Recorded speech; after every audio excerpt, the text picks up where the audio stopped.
किंवा विधीमध्ये किंवा ग्रंथामध्ये काय लिहिलं आहे, तू तर वाचणारा व्यक्ती आहे, तू तर अभ्यास व्यक्ती आहे, तू तर त्यातल्या गुप्त गोष्टीवर काढणारा व्यक्ती आहे, मग तू कसं काय वाचतोस ते शास्त्र? प्रभूने पण त्याला प्रश्न विचारला. जगामध्ये असताना लक्षात ठेवा, समोरचा व्यक्ती जर प्रश्न टाकत असेल त्याचे उत्तर द्या, पण त्याला पण प्रश्न टाकायला शिका. म्हणा आमेन. तोच प्रश्न टाकायला लागला, आपण उत्तरच देत राहायचं का? आपणही काहीतरी प्रश्न त्याला टाका ना.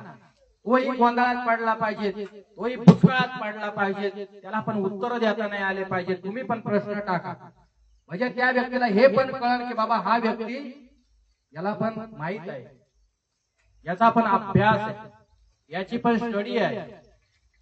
तो म्हणला पाहिजे, तो बोलला पाहिजे, तो व्यक्ती असं आपण करायला पाहिजे. नाहीतर समोरच्या व्यक्ती प्रश्न टाकणार, आपण उत्तर देणार आणि आपण त्यांना प्रश्नच नाही टाकणार. म्हणून देवाकडे आज ज्ञान मागा. काय मागा? मला देवाकडे काय मागा? ज्ञान मागा. आता वाचा लेवीच्या पुस्तकामध्ये 18वा अध्याय 5 वचन मध्ये काय लिहिलं आहे?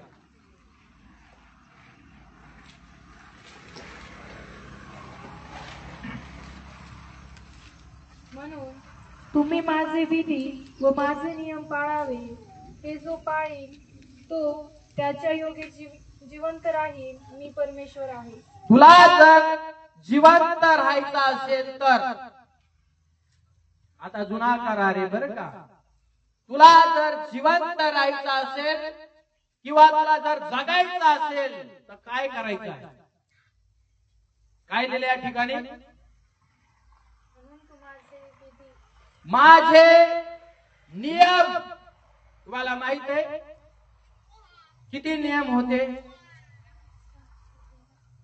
यस, सूर्याकारात 600. नक्की? यस, 613 नियम जुन्या करारामध्ये होते आणि ते प्रत्येक नियम एक एक व्यक्तीला पाळायचे होते. माझ्याकडे बघा, जसं आता उदाहरणार्थ आहे, भारत सरकार त्यांच्या नियमाकडे तुम्ही आणून या. जे काही नियम ते काढतील त्या नियमाचं पालन करणं तुमचा आणि माझी जबाबदारी आहे. ते म्हणजे आधार कार्ड काढा, काढले का नाही? पॅन कार्ड काढा, काढले का नाही? ई श्रम कार्ड काढा, काढलं का नाही? मतदान कार्ड काढा, काढलं का नाही? जे जे नियम निघतील, ऑटोचे नियम तुम्ही धरा. गाडीचं लायसन काढा, 2 व्हीलरचं, काढलं का नाही? 4 व्हीलरचं लायसन काढा, काढलं का नाही? आता जे काढत नाही त्यांना काय धरलं पोलिसांनी तर त्यांना काय होणार? दंड होणार. म्हणजे तिथं 500 रुपये, तिथं 2000 रुपये दंड आहे. आता दिवसेंदिवस तुम्ही आणि पाहतो की हे नियम कसे होत चाललेले आहेत? कडक कडक कडक होत चाललेले. अजून त्याच्यामध्ये नियम, अजून त्याच्यामध्ये नियम, अजून त्याच्यामध्ये नियम टाकायला लागले. भारत सरकार काय म्हणतात? हे नियम हे पाळत नाही, हा नियम हे पाळत नाही, तो नियम हे पाळत नाही, अजून त्याच्यामध्ये भर टाकायची. म्हणजे ह्या जगातील लोकांना किंवा भारत देशातील लोकांना शिस्त लागावी आणि त्यांनी ते नियम पाळावे म्हणून ते नियम त्यांच्या पुढे लादले जातात. बरोबर आहे की नाही? आत्मिक जीवनामध्ये जर तुम्ही आणि जर पाहिलं तर जुन्या करारामध्ये तुम्हाला आणि मला असं लिहिलं आहे, त्या मनुष्याला प्रभू म्हणतो जगायचं असेल तर तुला 613 नियम पाळावे लागतील. तू हे वाचलं नाही का? विधी ज्या काही सांगितल्यात जुन्या करारामध्ये त्या तुला पाळाव्या लागतील, त्या तुला कराव्या लागतील, तर तू जगशील. काय शब्द वापरला? जगशील.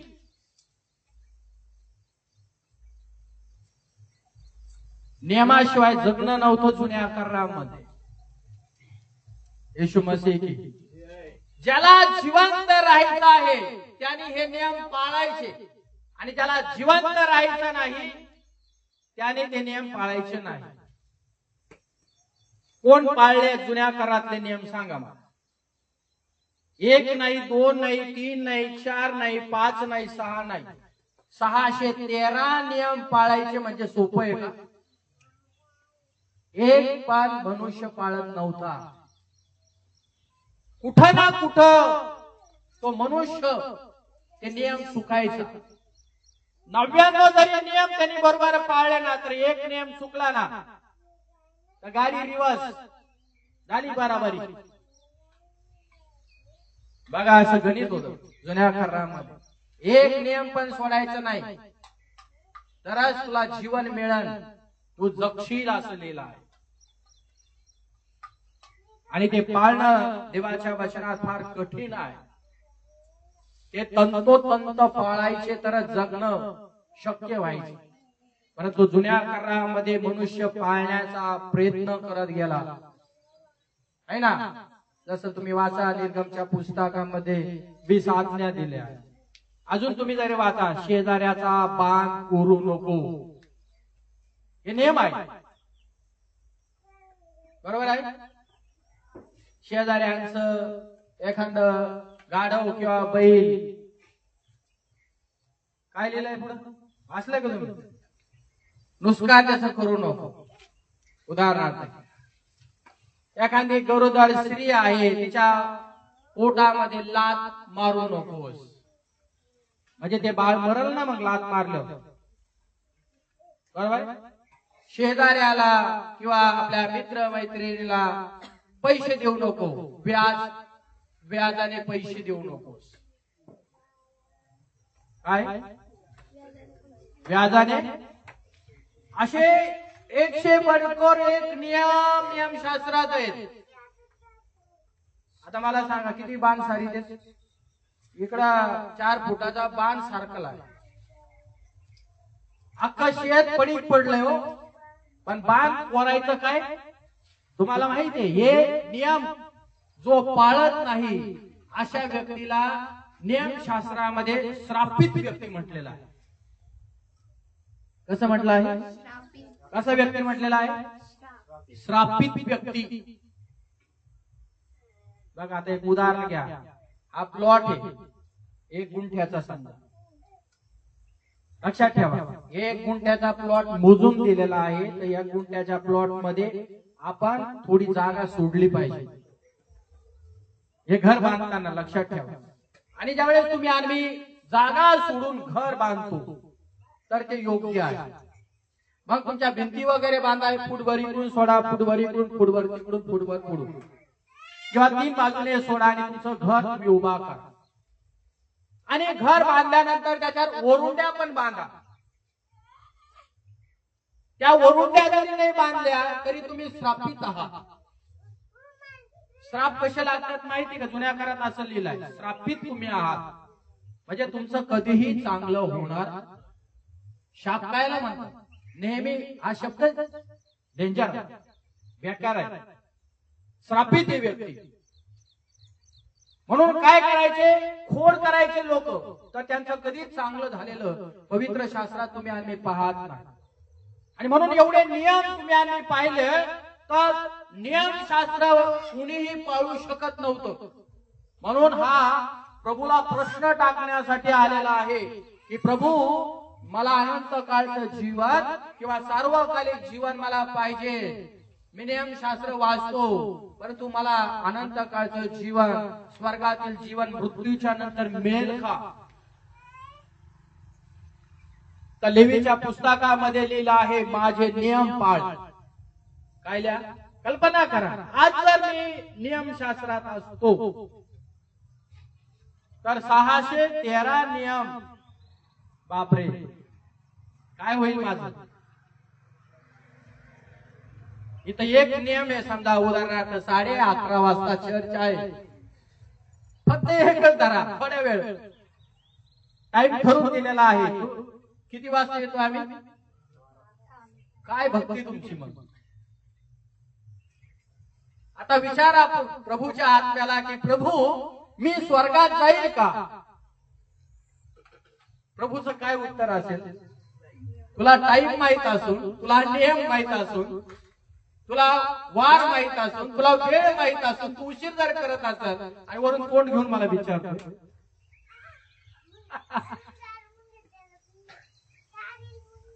सत्य आहे ना?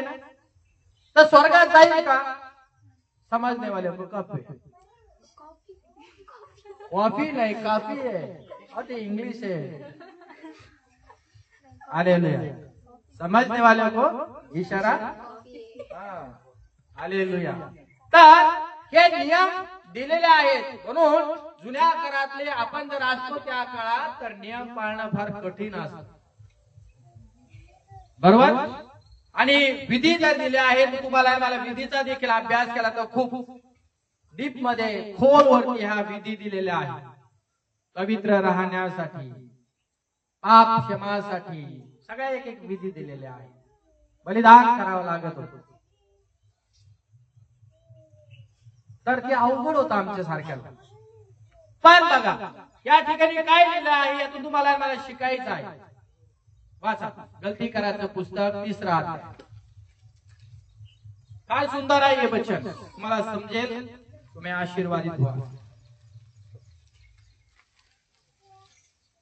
म्हणजे जुन्या काळातलं जे उदाहरण आहे चांगल्या शंभरोने, म्हणजे हे कोणाबद्दल लिहिलं आहे माहित आहे का? प्रभू येशू ख्रिस्ताबद्दल हे दर्शवलं जातं, त्याला मॅच केलं जातं, त्याला सांगितलं जातं, त्याच्या बरोबर जोडलं जातं. वाच 3 अध्याय 12 वचन. नियमशास्त्र तर विश्वासाचे नव्हे, नियमशास्त्र तर विश्वासाचे नव्हे, परंतु जो त्यातील कृत्ये आचरतो, परंतु जो त्यातील कृत्य आचरतो तो त्यांच्या योगे जगेल, तो त्याच्या योगे जगेल. जगेल. आता काय करायचंय आम्हाला? जुन्या करारामध्ये काय आलेलं आहे? नियम आलेले आहे, पण नवीन करारात काय आलंय? काय वाचलं सांगा परत वाचा. नियमशास्त्र तर विश्वासाचे नव्हे, तर नियमशास्त्रात काय होतं? पालन. म्हणा शेजाऱ्याला पालन करा. तिथं विश्वास नाही, तिथं काय आहे? पालन कर, पालन कर, पालन कर, पालन कर, कर असं तर तू जगशील. बघा लक्षात ठेवा, हे करावंच लागेल तुला तर तू जगशील, ते तुला करावंच लागेल. म्हणजे याच्यावर काय दिलेला आहे? जोर दिलेला आहे. तिथं विश्वास चीज नाही, तिथं अटीच पाळायच्या. पुढे काय दिलंय आता? परंतु जो त्यातील कृत्ये आचरतो तो त्याच्या योगे जगेल. हा, जो त्यातील कृत्ये आचरण, म्हणा कृत्य आचरण करणार, तो काय करणार? पाळलं तर जगायचं, नाही तर जगणार नाही. बरोबर आहे? देवाचे सर्व नियम पाळण्यासाठी कोण मनुष्य, लक्ष द्यायचं, कोण मनुष्य या ठिकाणी आहे की मी देवाचे परिपूर्ण नियम पाळणारा आहे, एक पण नियम चुकणार नाही, एक पण नियम हुकणार नाही, असा कोणी व्यक्ती आहे? परिपक्व पाळणारा व्यक्ती त्याला म्हटलेला आहे. एक पण नियम चुकणार नाही, तर त्या व्यक्तीला अनंत काळचं जीवन मिळेल असं लिहिलं.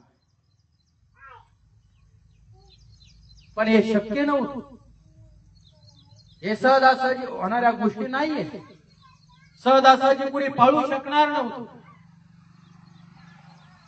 येशू मसीह की. आणि म्हणून या ठिकाणी हा प्रश्न विचारण्यात आलेला आहे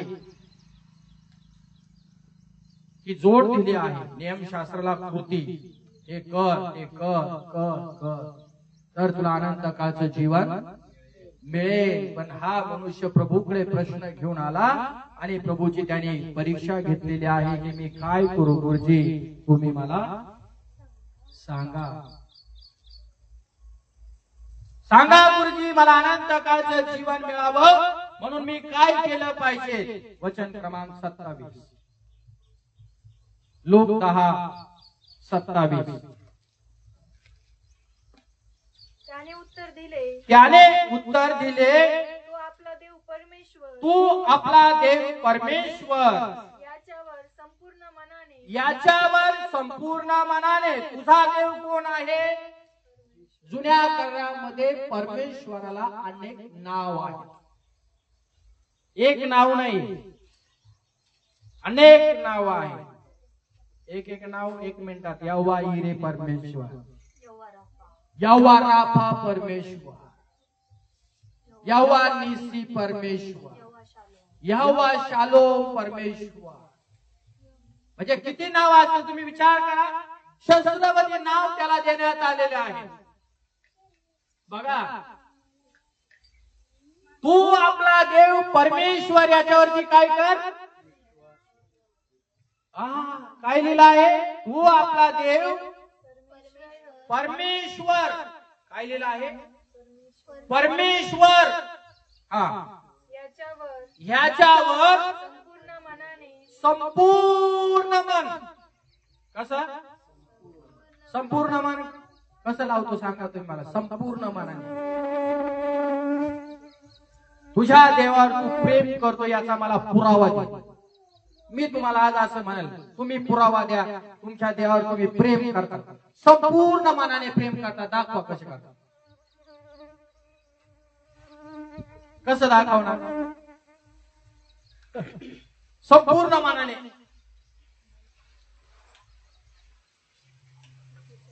बघा, येशू प्रभू की, येशू प्रभू की.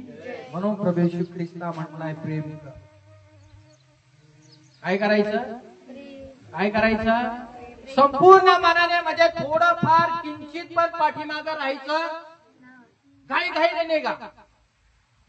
पेत्र आणि योहान नवीन करायचं. चला 2 मिनिटांमध्ये. कसे निघाले होते? कसे निघाले होते? मागं सोडलं काही जणी. त्यांना कळलं घाई घाईने निघायचं आहे मला. काय उशीर झालेला आहे. देवाच्या मंदिराची भक्तीची वेळ झालेली आहे. घाई घाईने निघाले. का? ते त्यांच्या देवावरती प्रेम करत होते. मागं काही हात ठेवला का? आता संपूर्ण मानाने असं मंडळीला म्हटलं जाऊ का नको? आहे ना? आहे का नाही?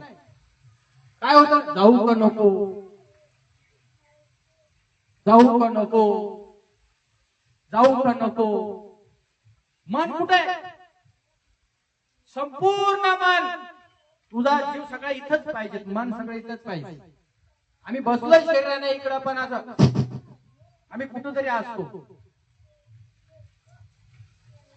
बघा, पण संपूर्ण मनाने काम करणारा व्यक्ती पण पहा, बिझनेस करणारा व्यक्ती पहा, त्याचं जर चित्त तिथं असतं ना, ते सगळं लक्ष तिथं असतं.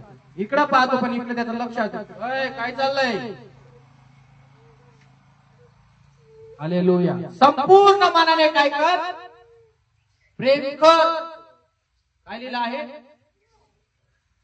तुझं देवावरती प्रेम आहे, तुला पुरावा द्यायचा आहे. तू देवावरती प्रेम कसं करतो? मी देवावरती कसं प्रेम करतो? मागं पुढे बघू नका. देवावरती प्रेम करण्याची वेळ आहे. तुम्ही देवावरती खरं प्रेम करायचं. रोज पवित्र शास्त्र वाचा, बायबल वाचा, आराधना करा. देवाची वेळ देवाला द्या.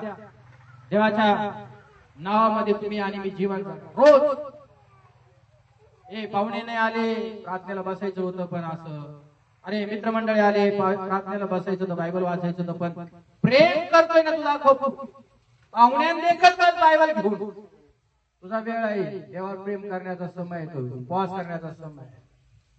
संपूर्ण मन दाखवा. पुढे काय लिहिलं आहे? संपूर्ण असा मन इथं लागला ना, इथंच लावा. प्रश्न विचारले ना, काय सांगितलं पास्टरने? काय कळा ना बाबा. काहीतरी बोलले पास्टर, माझ्या काय लक्षात आहे ना. हो बोलले पण पास्टर काहीतरी म्हटले मला. लक्ष कुठे आहे तुझं? मन कुठे आहे? इथं नाही. मन जर असते तर विद्यार्थी खडाखडा उत्तर देतात. प्रश्न विचारल्याबरोबर उत्तर आहे, पण उत्तर नाही भेटल्यावर मन कुठेतरी पांगलंय. दुसरा लिहिलाय संपूर्ण जीव. काय लिहिलं आहे? कुठे जीव सांगा मला. बोला चला, जीव कुठे? आहे ना? संपूर्ण जीवाने काय कर, संपूर्ण जीवाने म्हणा प्रेम कर. संपूर्ण जीवाने माग पुढे पाहायचं नाही. देवावरती प्रेम करतोय ना दाखव. माझा जीव देवावरती प्रेम करतो. संकट त्रास काही येऊ द्या, मी देवावरती प्रेम करतो. मी देवावर प्रेम करतो. माझा जीव देवावरती प्रेम करतो. त्याच्यात तडजोड करू नका, इकडे तिकडे करू नका. मी देवावरती प्रेम करतो ना, माझा जीव घरातून बाहेर निघणार. रपा रपा रपा रपा रपा धपा धपा धपा धपा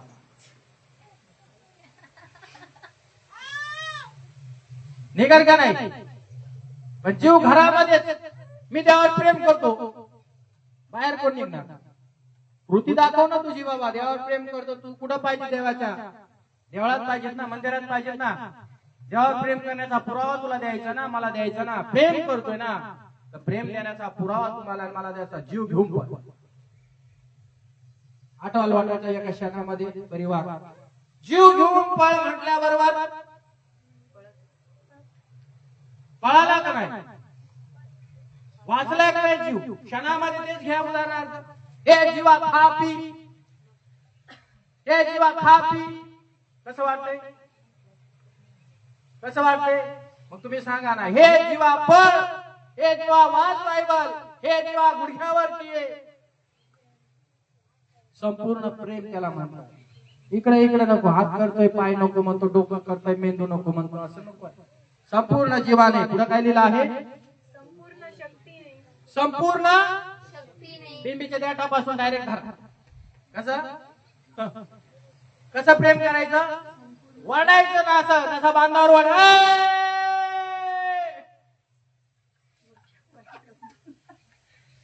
त्याला काय म्हणतात? संपूर्ण शक्ती. इवळायचं ना असं इवळायचं बाबा. हालेलुया. वरडायचं ना असं वरडायचं. तू म्हटलं पाहिजे. आणि ते बिंबीच्या देठापासून वरडा तर तुला काही आवाज बिवाज येतोय का नाही? साधं सोपं उदाहरण. बरोबर आहे काय? म्हणजे तो काय पूर्ण ताकद लावलेली तिने. कत्सूरपणा आहे का त्याच्यामध्ये? नाही नाही. काही काही गाडी लोट म्हटलं की नाही हात लावते अशी. लोट एक दोन. लाकूड उचलणारे पा हा हो द्या. ते फक्त हात लावित असतात आणि बाकीचे बघा. याचं नको. जीव लावला ना पूर्ण मदत करायची ना पूर्ण. त्याला चांगलं शंभरून, चांगला शंभरून इथं कळतो तुम्हाला. पुढं काय लिहिलं आहे? संपूर्ण शक्तीने. आणि तिसरा चौथं संपूर्ण बुद्धीने. संपूर्ण बुद्धीने. काय? प्रीती कर. कोणावर? ईश्वर. तुझा देव परमेश्वर. नवीन करारात परमेश्वराला नाव दिलं आहे प्रभू येशू. आमेन. या 4 बद्दल लक्षात ठेवा. याचा पुढच्या आठवड्यात करूया. आमेन. मला ख्रिस्त राजा की